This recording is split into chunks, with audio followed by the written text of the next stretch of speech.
What is net working capital? This is basically the long-term fund which has come into system for build-up of current asset. Look at this. If this is your current asset and if this region is your current liability, then look at this, there is a gap, right? This gap is basically net working capital. So this net working capital is nothing but current asset minus current liability. So this is composition of long-term funds.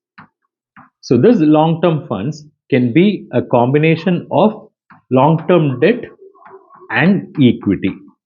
So to summarize, net working capital is the long-term fund which has come into the system for build-up of current asset, and it is the composition of long-term debt and equity.